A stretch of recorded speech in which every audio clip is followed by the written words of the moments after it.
நம்ம நொணா தோட்டம். இது நம்ம வேப்ப மரம். இந்த காடு வாங்கும்போது இந்த வேப்ப மரம் மட்டும்தான் இருந்துச்சு. இப்போ பார்த்தீங்கன்னா எஸ்பெஷலி அப்படியே மரமாக நட்டு வச்சு ஓரளவுக்கு அப்படியே வந்துட்டே இருந்து பாருங்க. இதெல்லாம் தேக்கு வச்சேன். இந்த கீழே 4 தென்னம்பிள்ளை இருந்துச்சு. இப்போ மாதுளங்கன்று இருக்குது, மாதுளம் குச்சிலாம் இருக்குது. இப்போ வளராது, தெரியாது. ஆக்சுவலாக மழை காலம் வந்தால் பிடிச்சி வரும். இந்த மாடுங்க இருக்குல்ல, இதுங்க ஃபுல்லாக மேய்ஞ்சிருங்க. எல்லாத்தையும் மேயும் போது எல்லாத்தையும் தின்னுடுங்க. அப்புறம் மழைக்கு எல்லாம் கொஞ்சம் கொஞ்சம் தலை நீட்டும். இது வாகை ஈஷாவில் வாங்கிட்டு இருந்தேன். அப்புறம் பார்த்திங்கன்னா கிளைசீரியா, இதுவும் பார்த்திங்கன்னா 10 ரூபாய்க்கு கொடுத்தாங்க ஒரு குச்சி. தஞ்சாவூர்லேருந்து ஒருத்தட்ட வாங்கிட்டு இருந்தேன்.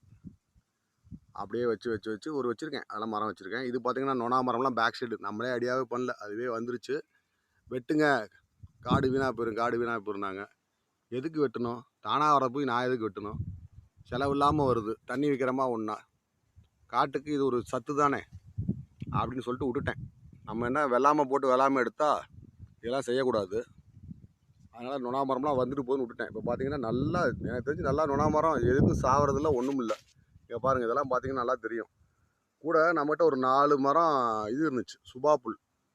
அது விதை கண்டமேனிக்கு உழுவுது. அது வச்சிருக்கக்கூடாது காட்டில் அப்படின்னு சொல்லிகிட்டே தான் இருக்காங்க. ஆனால் நான் அதை பற்றி கேர் பண்ணுறதே இல்லை. இங்கே பாருங்கள், அங்கே பாருங்கள், அதெல்லாம் அதிலிருந்து விதை உளுந்த விதை காட்டில் இப்போ ஃபுல்லாகவே பரவி இருக்கு. சுபா புல்லும் கண்ட இடத்துல வளரும். ஒன்ஸு சுபா புல் போட்டிங்கன்னா காட்டை சீக்கிரம் ஃபில் பண்ணி புடலாம், மரமாக வளர்த்து புடலாம் எனக்கு தெரிஞ்சு.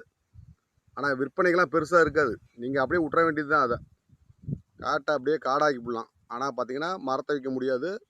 ஆடு மாடு தின்னுக்கிட்டு சுபா புல் நல்லா இருக்கும். சுபா புல் போடுங்க ஓரத்தில், ஒன்றும் பிரச்சனை இல்லை. இப்போ தான் ஜேசிபி இருக்கே, அவன் பாட்டு வெட்டிப்புடலாம். பட்டுன்னு வெட்டினா முடிஞ்சு போச்சு கதை. மாடு திங்கும், மாடு ஆடு எல்லாமே சுபா புல் நல்லா திங்குது.